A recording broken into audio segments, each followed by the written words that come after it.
çiçeklik güzel. Yolun her iki tarafına çam ağacı dikelim dedik var ya güzelleşsin. Mükemmel olur. Bir sürü adam burada yer versem kim almaz? Herkes almaz mı?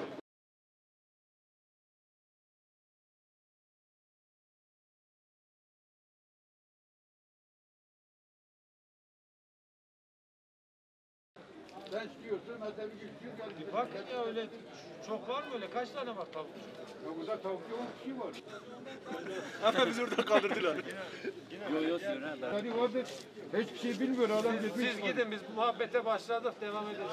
Şimdi koyunlar için baklarda bir verce şart. Bak geçen sene ateş aldı, dükkanlar yanıyordu. Başkanım bunlar Sokağın yeniden yapılmasını, bir düzenleme gelmesini istiyoruz. düzenlenmesi. Şimdi burada mesela çok bidonu yok. Doğru ışıklandırma yok. Saat 5-6 olduğunda mesela karanlık çöküyor. Mesela aile giremiyor.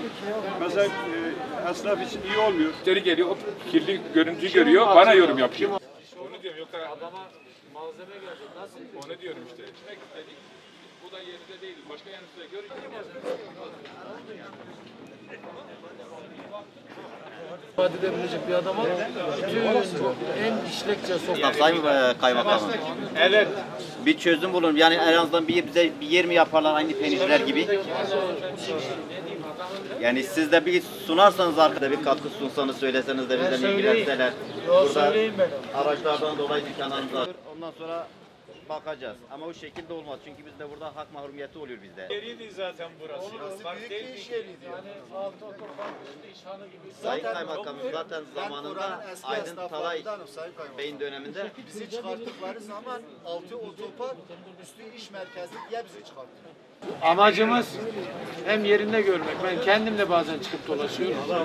Bütün şehrin sadece burası değil, diğer sokaklarında da trafik sorunu var, çöp sorunu var. Bu kaldırımların veya yolların bozuk olması, artık çukurların, suların vesaire olması problemi var. VEDAŞ'la ilgili problemler var. Her gittiğimde bunları duyuyorum. İnşallah bir yenileşme hareketi başlattı. Yani bu en işlek sokaklarımız nerelerse başladık da bu sene. Önümüzdeki senede inşallah önümüzdeki seneye daha da fazla sokakla devam edeceğiz. En böyle kalabalık olan yerlerden başlayıp yapacağız. Amacımız bu, onu bilin. Benim bu ziyaretlerdeki amacım belediyeyi, kaymakamlığı ilgilendiren, bizden kaynaklanan problemler, sorunlar varsa bizzat sizden duyup çözebileceklerimizi çözebilmek. Niyetim bu. Ama sonra değil demeyin, binayı söyledik herhangi bir şey olmuyor. Bu benim değil, büyük şehrin bu. Ben iletirim bunu. Mağduriyetinizi ifade ederiz, söyleriz. Ama yani özel mülkiyeti ilgilendiren veya büyük şehri ve başka kurumu bizi tamamen aşan veya Ankara'yı ilgilendiren bir şeyde benim yapabilecek bir şeyim yok. Burada yetkimiz dahilinde belediyenin, kaymakamlığın veya diğer sunacağımız hizmetler dahilinde ben bizzat sizden duymak istiyorum. Öyle birebir ayağınıza gelerek şikayetlerinizi, problemlerinizi çözebileceklerimi çözmek için geliyorum. Bundan bir samimiyette ifade etmek istiyorum. Onu bilin. Baskı benim değil ki. Büyük şehrin. Ben derdimi anlatmaya çalışıyorum. Arkadaşlar hiç hangi birinizden ya? Turayla alıyorum. 5 biz kendimiz toplarız. Şahsi şeylerin köy yolu da var mı? Kaç defa baksınlar. Ölüm ekibine hiç görmek istersen. En kötü ihtimal kapatsınlar. Elektriklere kadar, elektriklere kadar, kanserlere kadar. Orta öğretim kafesinde çalışıyorum. Ben sınavım bitti de ben Erdem Hoca'yla görüşüyorum. Öğrenciyim ben ve sınavda çalışıyorum. Ne çalışıyor? Kitap mı okuyor ya onları getirmiş? Okuyoruz. Karşı taraf. Karşı taraf. Bu karşı taraf mı? Bölüm? Yaşlı bakın. Yaşlı. Buradan online mi? Aynen online üzerinde. Arkadaşlar merhaba, hepinize iyi günler diliyorum. Belki birçoğunuzla hoş bulduk. Tanışmış da olabiliriz. Ben 3 yıldır neredeyse burada görevliyim. 4. yılın içerisindeyiz. Vali yardımcılığı yaptım. Şimdi İpek Yolu Kaymakamı ve Belediye Başkanı olarak görev yapıyorum. Arada sizin gibi böyle değerli, pırıl pırıl arkadaşlarla buluşuyoruz. Her hafta neredeyse bir araya geliyoruz. Gelecekten beklentileriniz neler? Hiç önemsemiyorum. Baştan soruyorum. Farklı farklı LGS girdi mi? Yani Şimdi hem Hep kaymakam... sonra gidelim işte. Hem tanışalım bir şey demiyor. Onların istekleri her tarafta zor da kaymakamlıkta da valilikte de sınavla Allah'ın sözü. Evet. Niye lan? Bilmiyorum hani parkuru dereceyle bitiriyorum. Sorulan soru Gibi olacak. Wi-Fi şeklinde böyle dağıtmaları gerekiyor. istedik. Gelecek. Suyuntiler kaçak peşinde.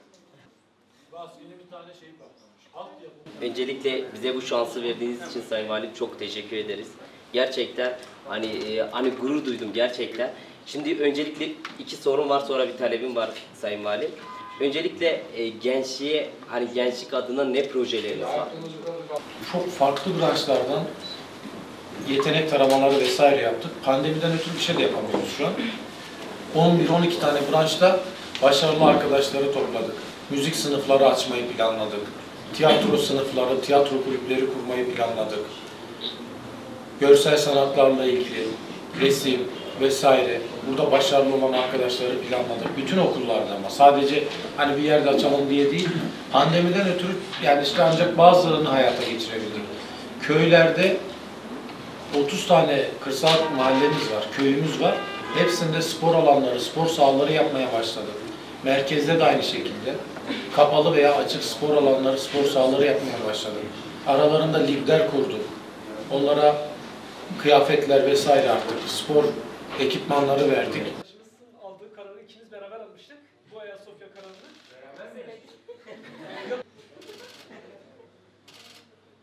Efendim hocam, konaklama Sayın Kaymakam. Mesela sokaklarda halkımızla röportajlar yapmak istiyoruz. Ama bu röportaj şeylerin mizahını yapıyoruz. Bu bize bazen kötüye mal olabiliyor. Ben size şunu söylemek istiyorum. Yaptığınız projelerde uygulanabilir şeyler varsa değerlendirelim. Onlardan destek olmamız gerekenlere her zaman destek oluruz. O konuda sorun yok. Hatta bundan daha öncekiler ve bundan daha sonra yaptıklarımızda da böyle bir şeyimiz olursa bence yerinde olur diye düşünüyorum. Bir amacımız var, Van'a hizmet etmek. Bütün sokaklarından, caddelerinden, sokak hayvanlarından, tüm canlılarından üstümüze düşen ne varsa %100 hepsine ulaşamazsak da ulaşabildiklerimize ulaşabilmek, elimizden geleni yapabilmek. İnşallah burada da sizlerin hepiniz de çok güzel işler yapıyorsunuz. Bu bilinçli olmak bile o kadar güzel ki bu yaşlarda. Birilerinin hayatına dokunabilmeyi hedef almak, onların hayatlarını değiştirebilmek. Tabii hep iyilik yönünde. O kadar güzel, o kadar kutsal bir şey ki bu bile sizi diğerlerinden aslında ayıran bir şey. Farklı kılan bir şey.